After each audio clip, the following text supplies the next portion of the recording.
Subscribe channel Truth.id dan aktifkan lonceng notifikasi untuk mendapatkan informasi seputar live streaming dan video khotbah terbaru. Posisi tombol subscribe berada di kanan atas channel kami dan jangan lupa nyalakan loncengnya.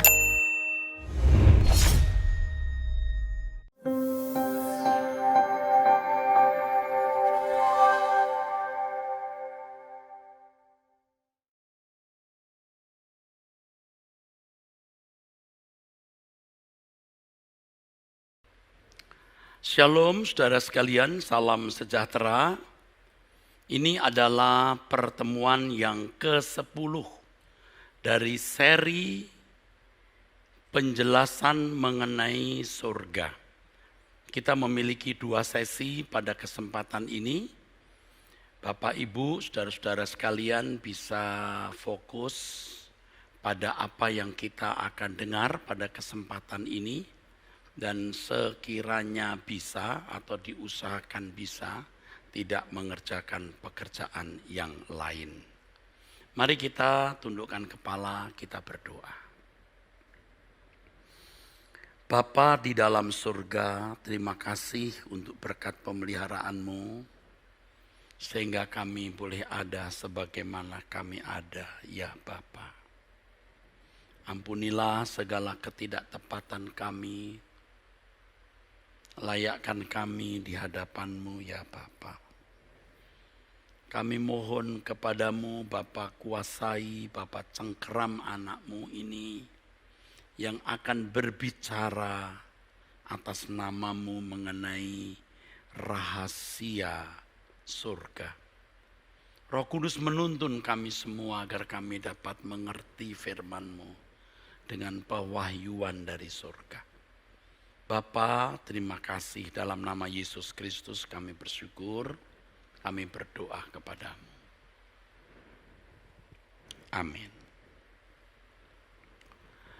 Baik, saudaraku sekalian, pada sesi ini, ya pada perjumpaan ini, kita akan khusus membahas mengenai upah di surga. Membicarakan mengenai upah bukan berarti kita menjadi gila upah.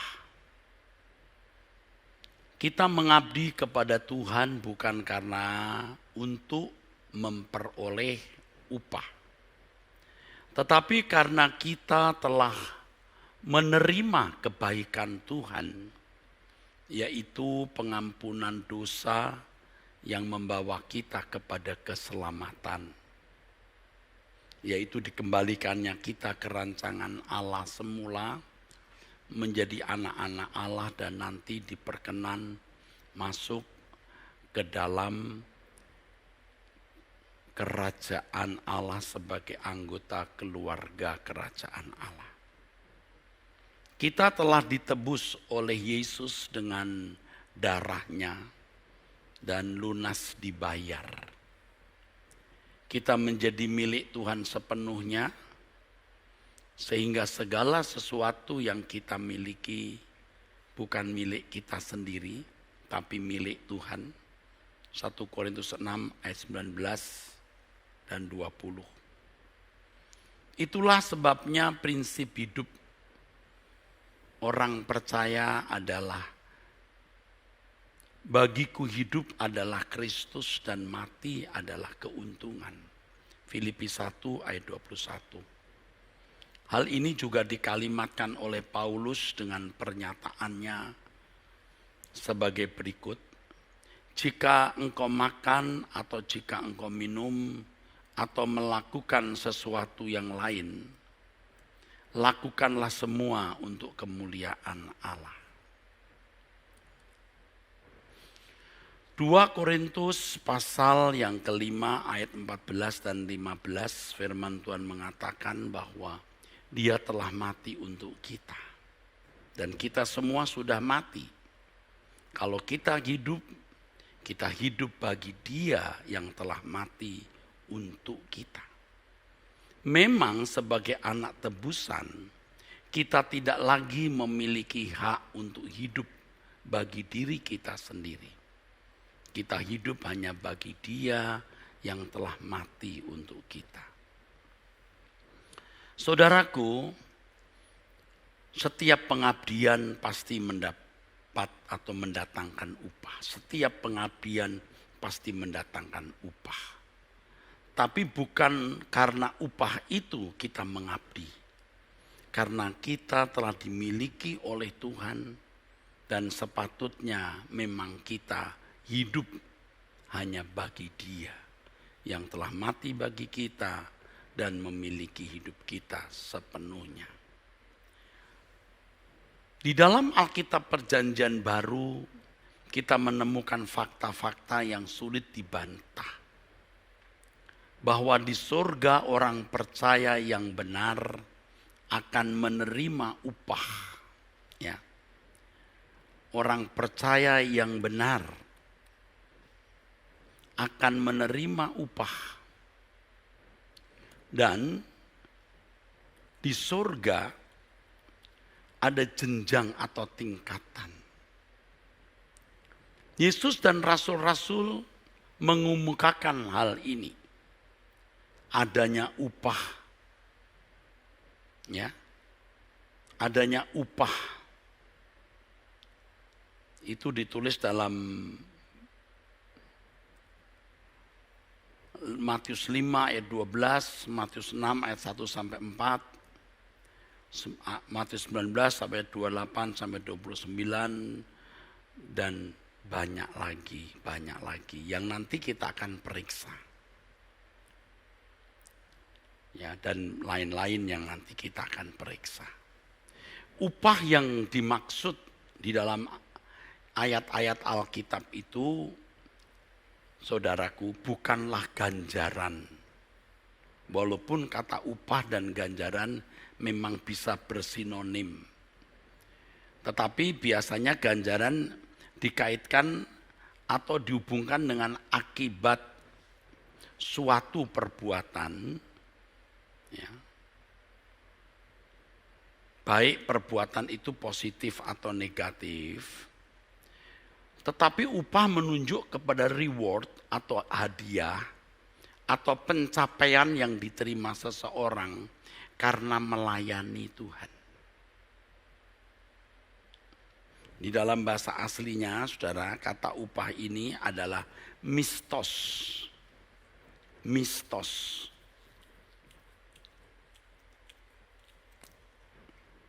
Upah. Mistos, ya.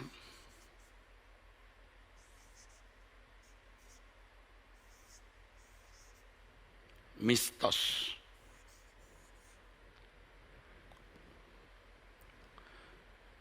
Maaf, mistos.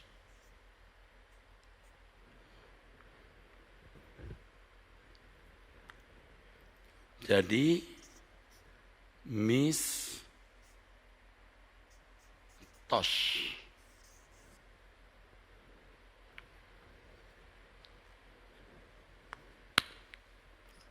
Artinya reward, bisa berarti penghargaan atau hadiah. Ganjaran juga bisa berarti upah, sebenarnya sama. Tetapi untuk ganjaran juga biasanya digunakan atau lebih digunakan untuk buah perbuatan yang salah. Ya.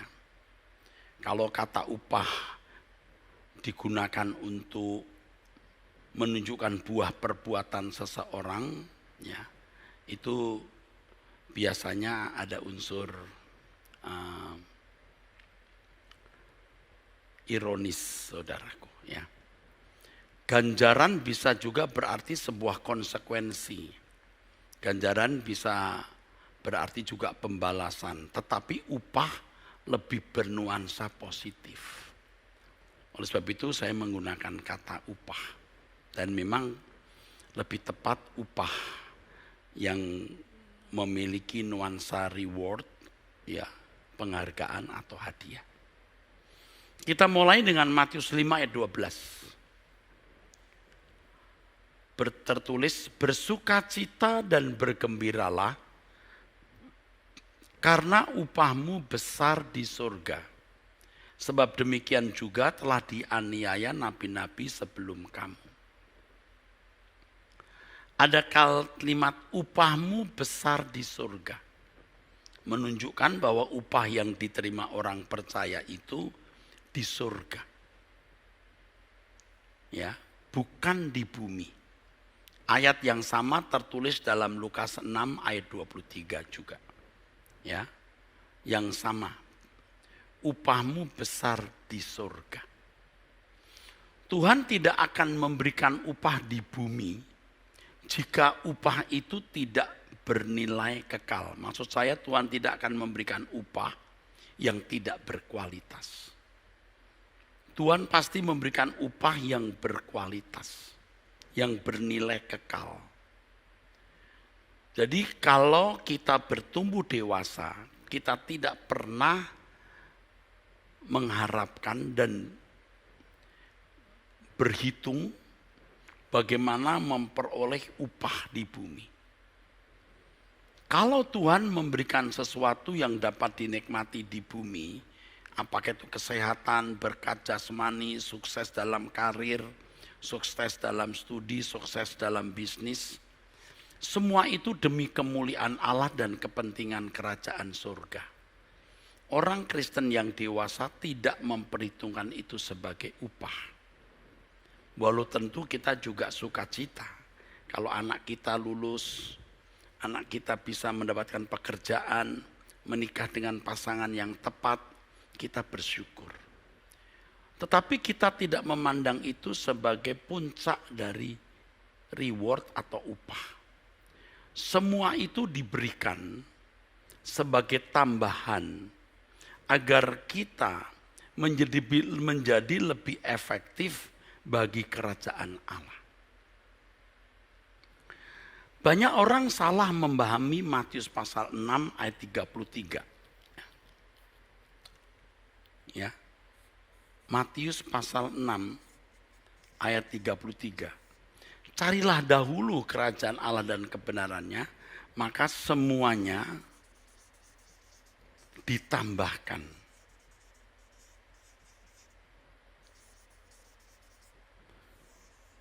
Semua di sini seringkali diartikan sebagai sukses dalam hidup karir, dalam ekonomi, dalam kesehatan, dalam pemenuhan kebutuhan jasmani, ya. Dan itu diperhitungkan sebagai upah. Ini salah, saudaraku. Sebab kalau kita membaca Matius pasal 6, ya, Matius pasal 6, itu konteksnya kita melihat mengenai mengumpulkan harta di surga.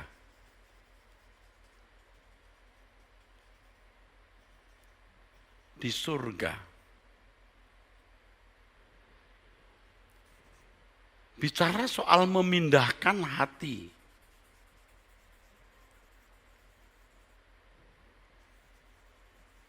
Bicara mengenai mengabdi kepada satu tuan, tidak bisa mengabdi kepada dua tuan, mengabdi kepada Tuhan saja.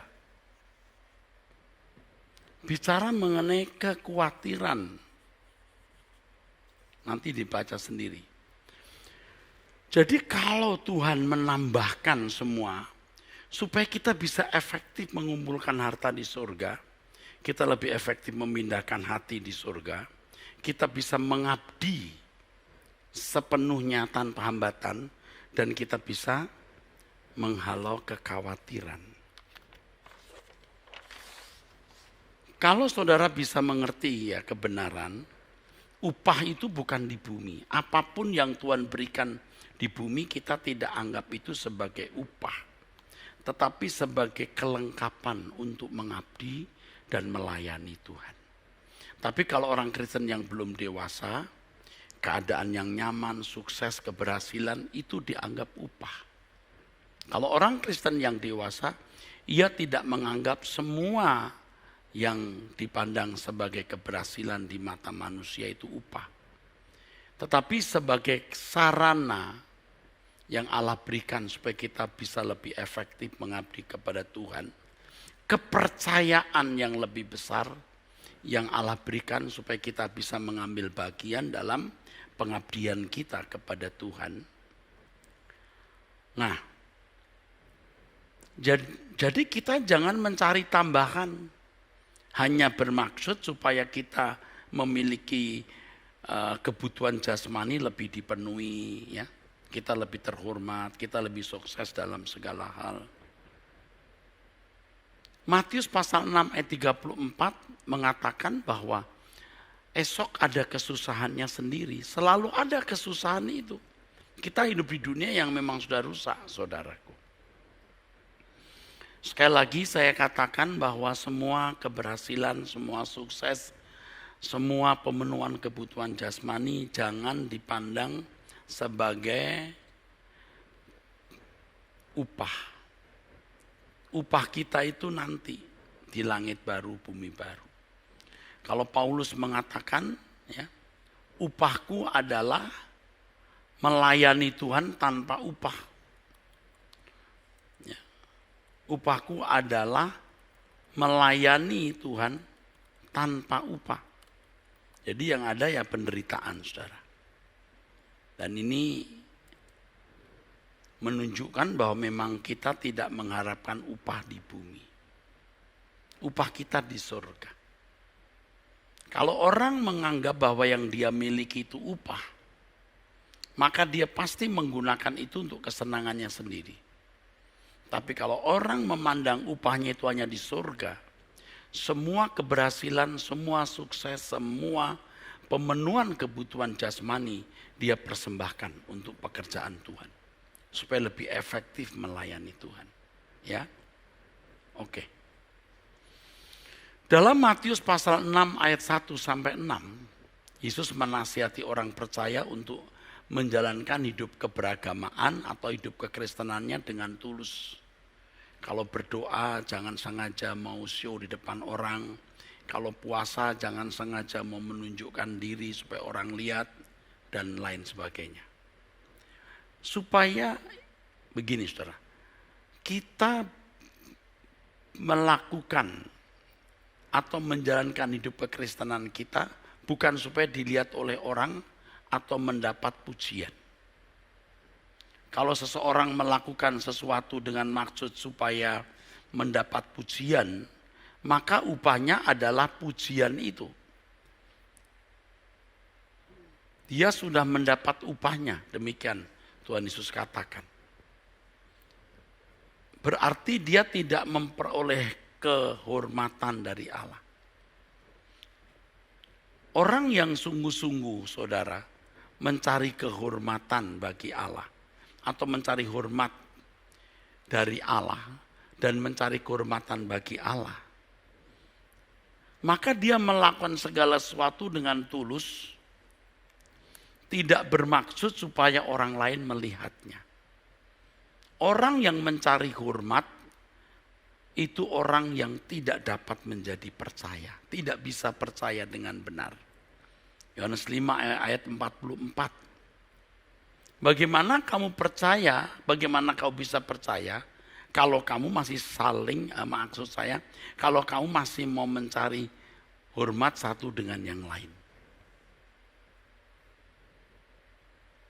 Jadi Tuhan Yesus menasehati di Matius 6 ayat 1 sampai 6 agar kita menjalankan hidup kekristenan kita tidak bermaksud mencari pujian di mata orang atau mencari nilai di mata orang. Surat Petrus mengemukakan bahwa orang percaya yang benar akan memperoleh puji-pujian dan kemuliaan dan kehormatan pada hari Yesus Kristus menyatakan diri.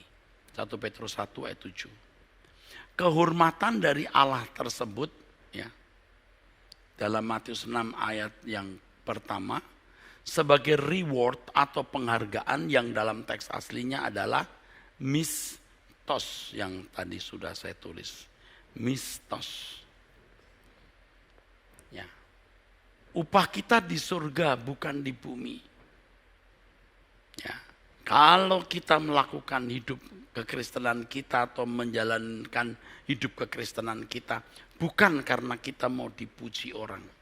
Orang yang masih mencari hormat kepada manusia tidak bisa percaya kepada Yesus dengan benar. Kita harus memberi kehormatan hanya bagi Allah. Dan kalau kita mencari hormat nanti di kekekalan. Itu upah kita.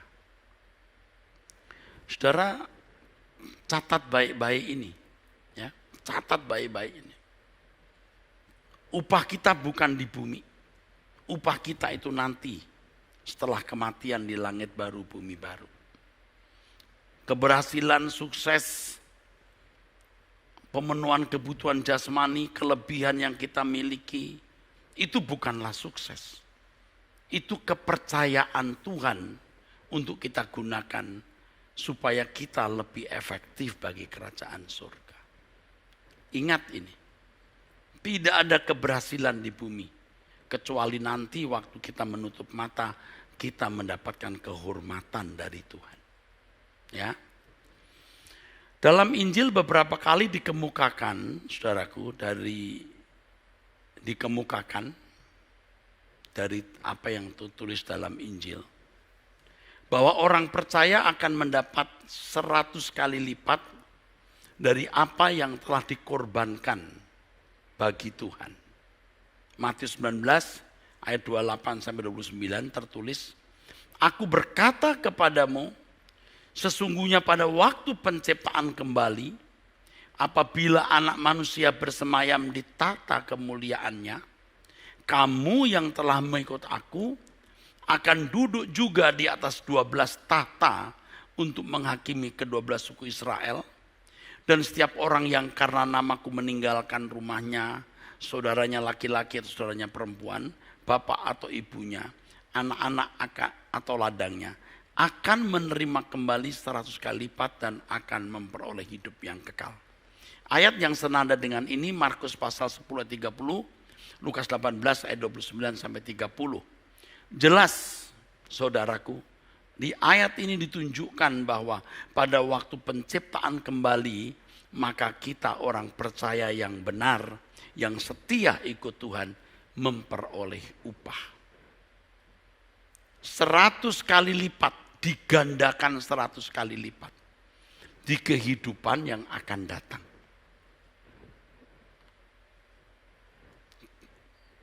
Jadi tidak sia-sia. Kalau kita hari ini berkorban sungguh-sungguh, melayani Tuhan dengan sungguh-sungguh, tidak sia-sia.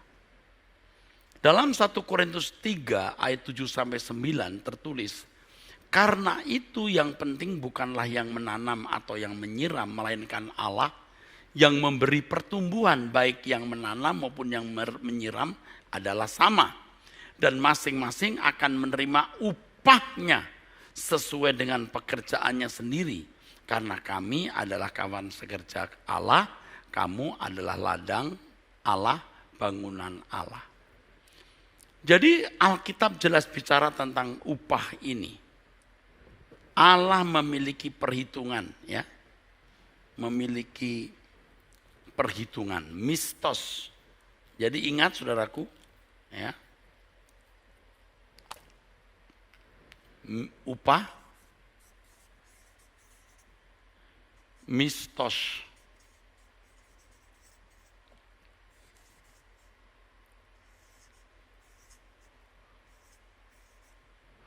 Mistos.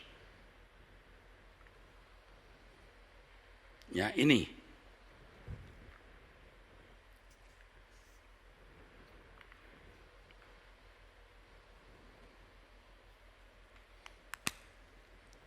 Di dalam ayat ini Paulus menunjukkan bahwa orang-orang yang menjadi kawan sekerja Allah akan menerima upah. Tentu upah yang mereka terima bukan di bumi tetapi di surga. Paulus sendiri selama hidup di dunia penuh penderitaan, bahkan menurut tradisi, ya, tradisi gereja maksudnya, Paulus mati dipancung di kota Roma.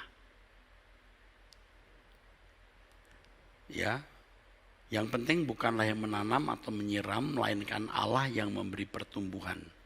Tetapi yang menanam maupun menyiram ya sama akan menerima upahnya di kerajaan surga nanti.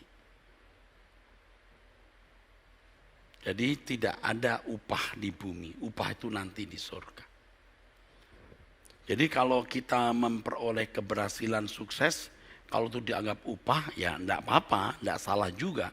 Tetapi harus digunakan untuk efektivitas pelayanan kita kepada Tuhan, bukan berhenti di berkat jasmani itu lalu kita menikmatinya. Dalam Kolose pasal 3 ayat 24 tertulis, kamu tahu bahwa dari Tuhanlah kamu akan menerima bagian yang ditentukan bagimu sebagai upah.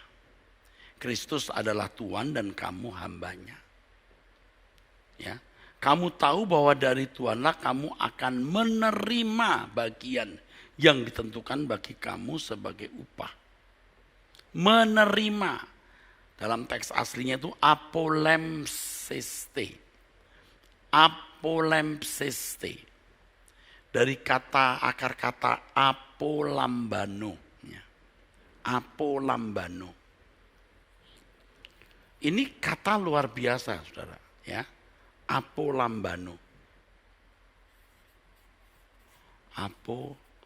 Apolambano. Kata ini unik. Kenapa? Sebab kata ini berarti menerima kembali. Receive in return, get back, menerima kembali. Menerima kembali apa? Ten antapodosin, yang artinya sebagai tindakan membalas dalam arti positif, memberi imbalan atau membayar kembali. Dalam konteks ini, Tuhan seakan-akan sebagai majikan yang mempekerjakan pegawai atau orang-orang upahan. Yang suatu saat majikan itu berkewajiban, ya, majikan itu berkewajiban untuk membayar upah bekerja. Jadi ini luar biasa ya saudara. Jadi kalau seseorang mengabdi kepada Tuhan, Tuhan pun memperhitungkan. Seakan-akan dari pihak Allah itu ada kewajiban yang harus dibayarkan. Ya. Harus dikembalikan lambano ini. Apolambano ini. Dalam konteks ini seakan-akan Tuhan sebagai majikan yang mempekerjakan pegawai atau orang upahan, saudara, ya, lalu berkewajiban untuk membayar.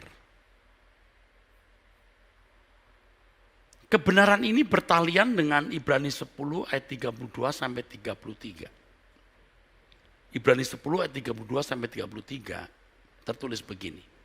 Ingatlah akan masa yang lalu. Sesudah kamu menerima terang, kamu banyak menderita oleh karena kamu bertahan dalam perjuangan yang berat. Baik waktu kamu dijadikan tontonan oleh cercaan dan penderitaan, maupun waktu kamu mengambil bagian dalam penderitaan mereka, mengambil bagian dalam penderitaan mereka yang diperlakukan demikian. Memang kamu telah turut mengambil bagian dalam penderitaan orang-orang hukuman, dan ketika harta kamu dirampas, kamu menerima hal itu dengan sukacita, sebab kamu tahu bahwa kamu memiliki harta yang lebih baik dan yang lebih menetap sifatnya. Sebab itu janganlah kamu melepaskan kepercayaanmu, karena besar upah yang menantinya, sebab kamu memerlukan ketekunan, supaya sesudah kamu melakukan kehendak Allah, kamu memperoleh apa yang dijanjikan. Panjang ya pembacaan ini, tapi dari pembacaan ayat-ayat tadi, ada beberapa hal penting yang harus kita perhatikan dan ini menjadi pelajaran rohani. Yang pertama, adanya penderitaan karena penganiayaan yang dialami orang percaya. Jadi kita tahu suasana ketika surat Ibrani ditulis, orang Kristen sedang mengalami aniaya. Saudaraku, sehingga mereka kehilangan segala sesuatu. Harta semua hilang. Bisa juga anggota keluarga mereka hilang. Mereka tidak memiliki kenyamanan hidup sama sekali. Ya. Jadi pertama adanya penderitaan karena penganiayaan. Yang kedua, fakta atau adanya harta di surga yang lebih baik dan kekal.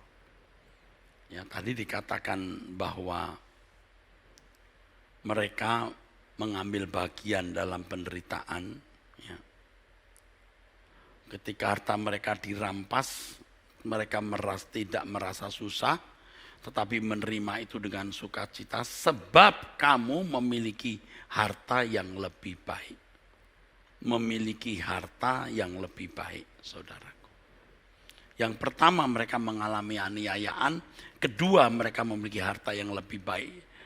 Ya, harta kekal, harta yang pencuri tidak bisa membongkar serta mencurinya. Itu ucapan Tuhan di Matius pasal 6 atau 1 Petrus pasal 1 ayat 3 ke 4 bahwa itu harta yang tidak dapat layu, yang tidak cemar. Yang ketiga, orang percaya harus bertekun dalam menghadapi penderitaan sampai akhir. Karena semuanya pasti berakhir. Berakhir pada waktunya. Dan keempat, orang percaya akan memperoleh upah. Nah, kata upah di sini mistapodosian. Ya. Mistapodosian. Yang artinya selain pembayaran upah, payment of wages, juga berarti reward atau penghargaan. Tapi juga bisa berarti ganti rugi. Ya, luar biasa nih. Mistapodosian ini. Ya. Mistapodosian. Mistapodosian. Mistapodosian.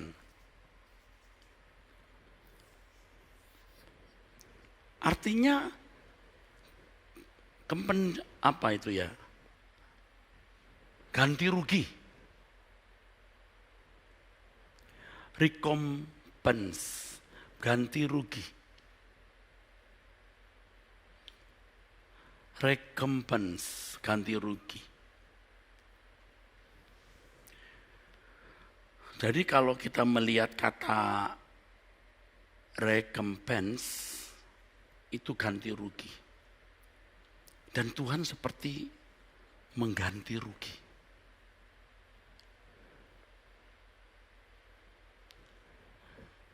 Saya membaca ayat ini, saya merasakan kasih Bapak yang luar biasa. Bapak bisa memberikan recompense kepada anak-anaknya. Ya. Jadi kita jangan merasa rugi kalau berkorban untuk Tuhan. Ada ganti rugi. Walaupun kita tidak bermaksud minta ganti rugi. Tadi saya katakan, ya, Allah membayar seakan-akan dia majikan dan dia seperti memberi upah pegawainya. Dan kita ini kan hamba-hamba Tuhan yang mengerjakan pekerjaan Allah bukan karena upah, bukan karena gaji. Tapi dari pihak Allah, Allah merasa berkewajiban. Nah ini luar biasa. Ya. Kalau kita berkorban, mengorbankan harta kita, uang kita, Allah memberi ganti rugi. Dalam 2 Korintus 5 ayat 10 Paulus menyatakan, sebab kita semua harus menghadap tahta pengadilan Kristus, supaya setiap orang memperoleh apa yang patut diterimanya sesuai dengan yang dilakukannya dalam hidupnya ini, baik ataupun jahat.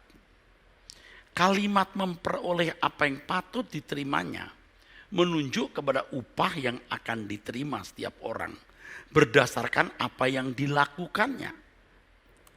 Dalam konteks ayat ini, apa yang diperoleh seseorang itu buah dari perbuatannya.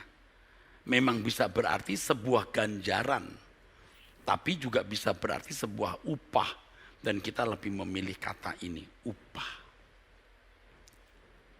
Ya, jangan ragu-ragu saudara menerima kebenaran ini. Ya, memang ada upah. Dalam Wahyu 11 ayat 18 tertulis, dan semua bangsa telah marah terhadap amarahmu, telah datang dan saat bagi orang-orang mati untuk dihakimi, dan untuk memberi upah kepada hamba-hambamu, nabi-nabi dan orang-orang kudus, dan kepada mereka yang takut akan namamu, kepada orang-orang kecil dan orang-orang besar, dan untuk membinasakan barang siapa yang membinasakan bumi.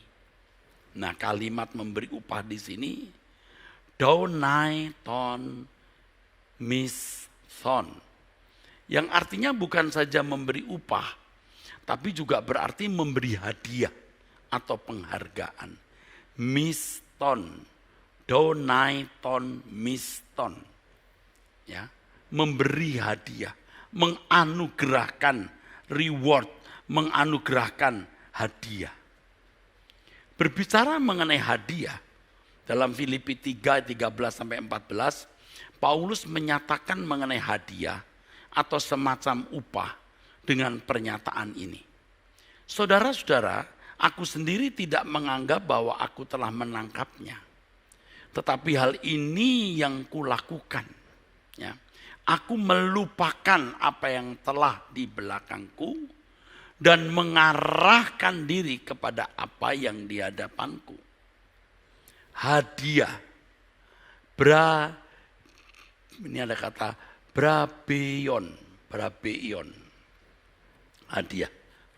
Brabeion. Brabeion. Hadiah. Brabeion ini. Ya. Brabeion.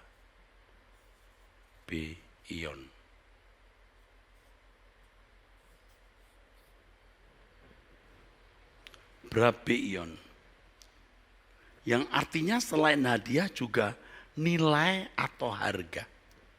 Jadi kata ini digunakan untuk sebuah penghargaan, untuk sebuah penghargaan dalam kemenangan sebuah perlombaan. Kalau kita membaca 1 Korintus 9 ayat 24 tertulis, tidak tahukah kamu bahwa dalam gelanggang pertandingan semua peserta turut berlari, tetapi hanya satu saja yang mendapat hadiah. Karena itu larilah begitu rupa sehingga kamu memperolehnya. Supaya kamu memperoleh ini. Brabeion. Ya, brabeion.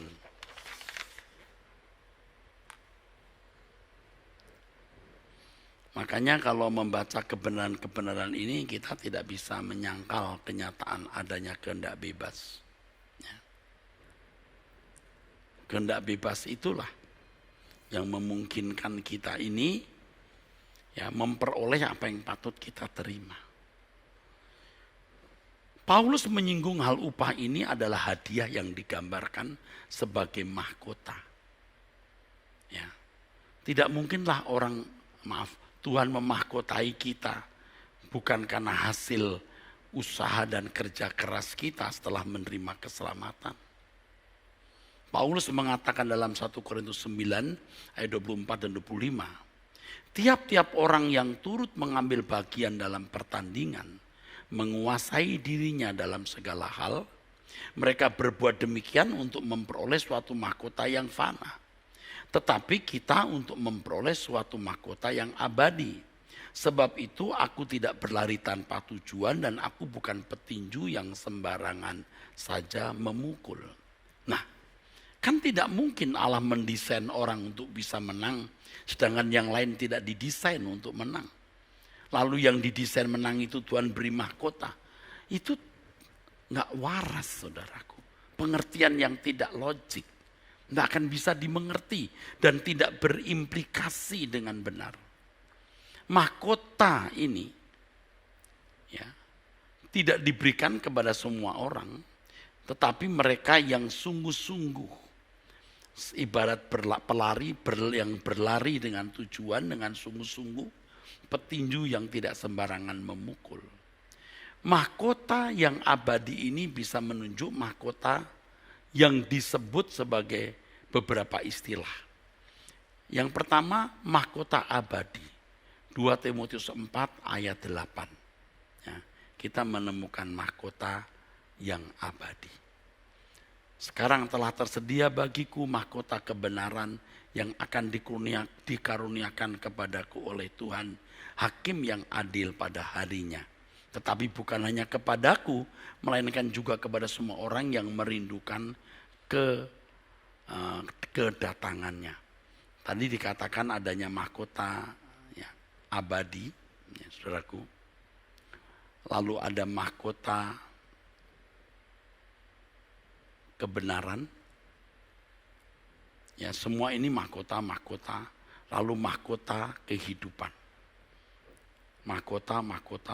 Yakobus 1 ayat 12, Wahyu 2 ayat 10. Ya. Lalu ada lagi mahkota kemuliaan. 1 Petrus 5 ayat 4. Ya. Kalau jadi buku nanti Bapak Ibu bisa dengan teliti melihat ayat per ayat. Dan saya sengaja membuka ayat-ayat ini supaya kita memiliki kepastian keyakinan yang lebih kokoh bahwa upah itu memang realitas di dalam surga nanti. Jelas kok, Paulus mengatakan sebab kita semua harus menghadap tahta pengadilan Kristus supaya setiap orang memperoleh apa yang patut diterimanya sesuai dengan yang dilakukannya dalam hidup ini, baik ataupun jahat.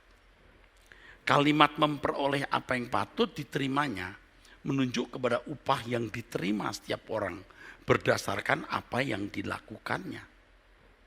Nah, dalam konteks ayat ini, apa yang diperoleh seseorang buah dari perbuatannya. Ya, tidak mungkin perbuatan orang lain. Juga tidak mungkin karena Allah yang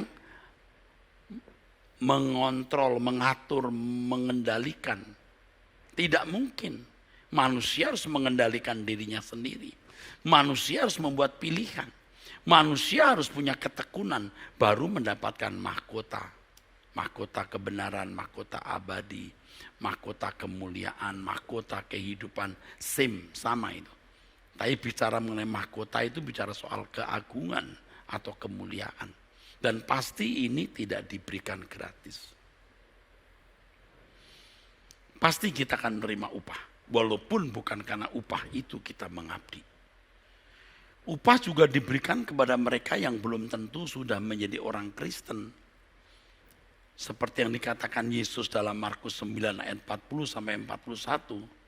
Barang siapa tidak melawan kita, ia di pihak kita. Aku berkata kepadamu sesungguhnya barang siapa memberi kamu minum secangkir air. Oleh karena kamu adalah pengikut Kristus, orang itu tidak akan kehilangan upahnya. Ketika Tuhan mengatakan hal ini terkait orang yang menggunakan nama Tuhan tanpa mengikut Tuhan Yesus. Mereka hanya memperoleh keuntungan dari penggunaan nama Tuhan. Tapi Tuhan katakan biar saja. Yang tidak melawan kita itu di pihak kita. Ya. Kalau mereka memberikan secangkir air putih saja, tidak hilang upahnya.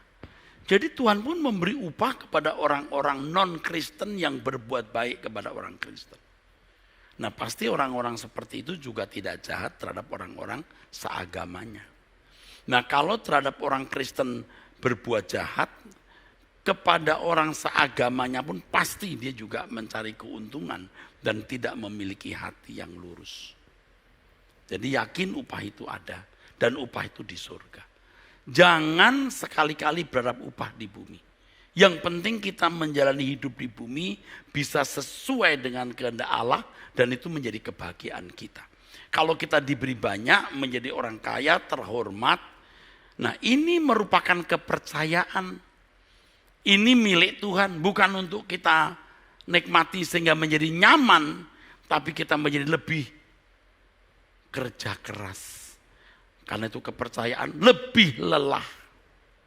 Pasti.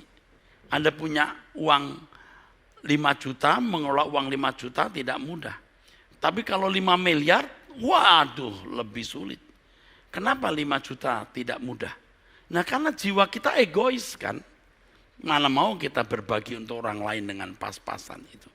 Dengan uang 5 juta misalnya. 5 miliar, waduh lebih berat lagi. Tetapi saya sudah beritahu, apapun yang kita miliki di bumi bukanlah upah. Tetapi sarana untuk mengabdi melayani Tuhan. Kalau itu dipandang upah, iya bisa. Tetapi untuk tujuan kita efektif bagi kerajaan surga. Puji Tuhan. Ya. Apakah setiap orang percaya upahnya sama? Tentu saja tidak. Banyak orang Kristen berpikir bahwa upah yang akan diterima setiap orang percaya itu sama. Hal ini didasarkan pada perumpamaan dalam Matius 20 ayat 1 sampai 16. Perumpamaan tentang orang yang bekerja di kebun anggur seorang majikan. Ada yang kerja dari pagi, ada yang kerja dari jam 9, ada yang kerja dari jam 12, ada yang kerja dari jam 3 sore. Semua itu mendapat upah yang sama 1 dinar. 1 dinar itu upah untuk pekerja 1 hari. Ya, itu memang jumlah uang yang pas untuk kebutuhan rumah tangga. Ya. Nah perumpamaan ini bukan hanya berbicara mengenai upah sebenarnya. Ini bicara mengenai motivasi. Kalau saudara membaca Matius pasal 20, ini bicara bukan soal upah, tapi motivasi seseorang melakukan pekerjaan. Kalau seseorang melakukan pekerjaan dengan tulus dan penuh pengabdian, maka dia tidak akan protes ketika upahnya disamakan dengan yang lain.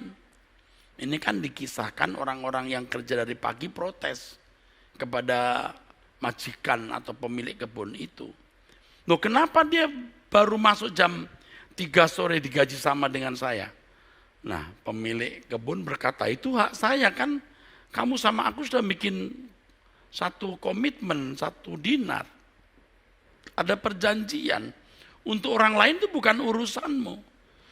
Tuhan memberikan perumpamaan itu maksudnya, supaya kita tidak melihat upah dalam bekerja, tapi dalam bekerja kita itu mengabdi, tidak usah melihat upah.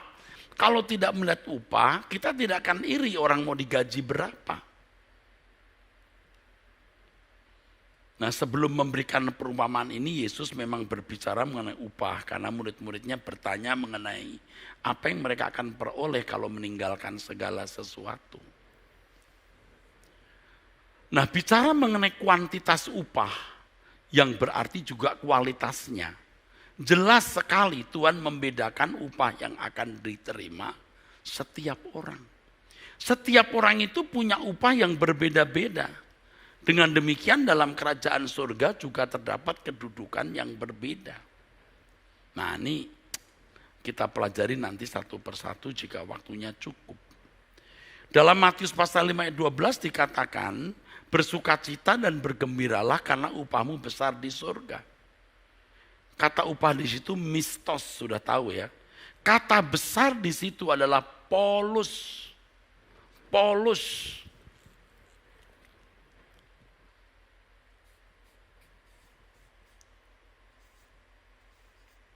Polus.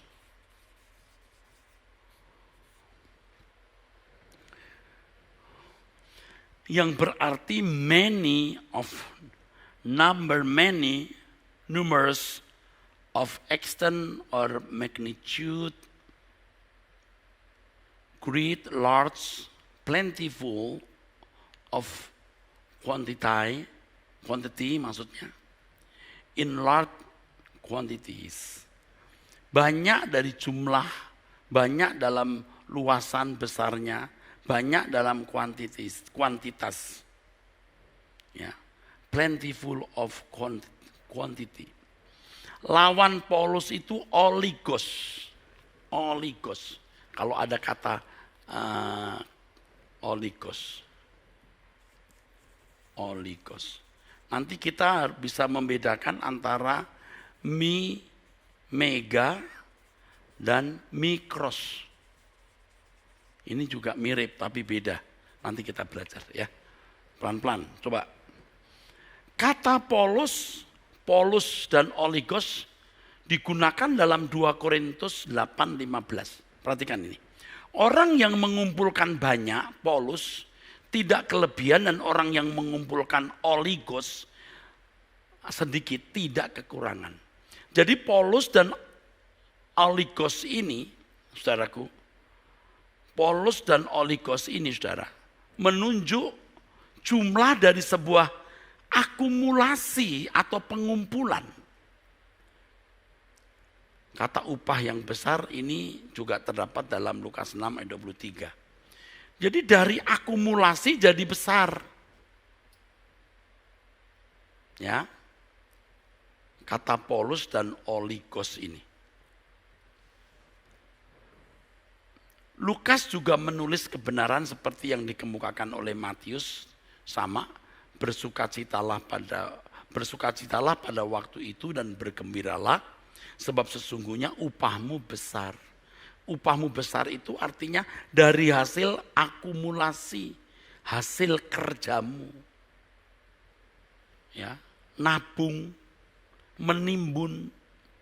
Jadi kalau Tuhan berkata kumpulkan harta di surga, kan tidak seketika kaya seperti orang dapat lotre, tetapi lewat sebuah proses ya.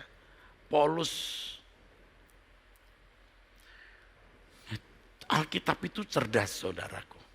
Makanya tidak mungkin orang itu tidak mungkin Tuhan otomatis membuat orang masuk surga lalu dapat upah besar. Tidak mungkin. Orang itu punya kehendak bebas untuk menyelenggarakan hidupnya. Dia mengumpulkan harta di surga, ya, dari waktu ke waktu, dari hari ke hari. Nah, ini sebenarnya mengisyaratkan adanya kuantitas dan kualitas yang berjenjang. Sebab ada orang yang mengumpulkan banyak, ada orang yang tidak mengumpulkan banyak. Ya.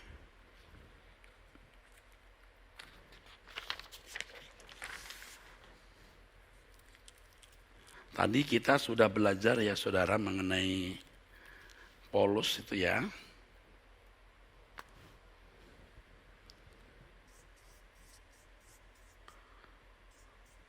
Dan Oligos.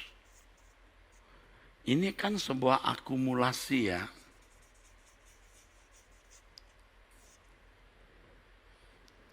Tidak mungkin saudara tidak ada kehendak bebas di sini. Pasti ada prosesnya. Bagaimana orang bertekun untuk bisa mengumpulkan harta di surga atau menjadi kaya atau mendapat reward yang banyak atau mahkota yang bagus ya, atau kedudukan yang tinggi dalam kerajaan surga. Makanya tidak mungkin Allah itu menetapkan satu orang masuk surga dan yang lain tidak. Tidak mungkin. Pasti ada kejelasan lewat sebuah proses dari kehendak bebas orang tersebut. Ya, ini sudah jelas sekali. Lukas 22 ayat 26 sampai 29. Tetapi kamu tidaklah demikian. Ini kalau di dunia para pejabat, biasanya politisi berebut kedudukan mau jadi orang terbesar. Tapi kamu tidaklah demikian. Melainkan yang terbesar di antara kamu adalah menjadi sebagai yang paling muda dan pemimpin sebagai pelayan. Sebab siapakah yang lebih besar? Ya yang duduk makan atau yang melayani. Yang duduk makan kan atau yang melayani. Bukankah yang duduk makan, tetapi aku di tengah-tengah kamu sebagai pelayan. Kamulah yang tetap tinggal bersama-sama dengan aku dalam segala pencobaan yang aku alami, dan aku akan menentukan hak-hak kerajaan bagi kamu sama seperti Bapa menentukannya bagiku. Dari pembacaan ayat ini, saudaraku, terdapat yang pertama jenjang. Terdapat jenjang dalam kerajaan Allah. Ya. Tuhan menyebut yang terbesar dalam teks aslinya megon. Dari akar kata megas. Memiliki keterangan adjektif, nominatif, maskulin, singular, komparatif. Kata sifat nominatif maskulin tunggal komparatif. kata ini terkait dengan adanya suatu perbandingan atau suatu jenjang atau tingkatan. Ya. Kalau kamu mau besar, pasti ada perbandingannya. Ya. Kalau tadi kita melihat kata polos, artinya itu hasil sebuah akumulasi. Ini sekarang megon, lebih menunjuk kepada komparasi. Nah, saya tidak habis-habisnya kagum terhadap Alkitab ini. Dan ini membuktikan surga itu ada tingkatan. Jadi kalau orang ada yang mentertawakan, wah nanti di sana jadi wali kota, bupati, gubernur. Ya memang mungkin sistemnya tidak seperti di bumi ini. Tetapi pangkat, tingkatan, jenjang, hierarki itu ada. Yang nggak mau tahu ya sudah, nggak apa-apa. Yang kedua, posisi dalam kerajaan surga ditentukan oleh kesediaan menderita karena pelayanan bagi Tuhan. Mereka yang melayani akan menjadi yang terkemuka. Seperti Yesus menjadi pelayan. Ini ayat ini kalau dibaca terus kan, ya seperti dia datang bukan untuk dilayani tetapi melayani. Ya, yang mau menjadi besar jadi pelayan dulu. Ini kan sebenarnya ada satu isyarat adanya jenjang atau tingkatan dalam kerajaan surga. Maka barang siapa ya, ingin menduduki tempat yang tinggi harus merendahkan diri melayani seperti Yesus. Maka Tuhan Yesus berkata seperti anak manusia datang bukan untuk dilayani tapi melayani. Ada jenjang. Makanya sekarang ini kalau kita mau menjadi yang terbaik di kerajaan Allah, bukan karena kita gila hormat, gila upah, karena kita mau sangat menyenangkan Dia, tidak sia-sia apa yang kita kerjakan itu, apa yang kita lakukan. Apa yang kita lakukan sejak di bumi itu tidak sia-sia. Karena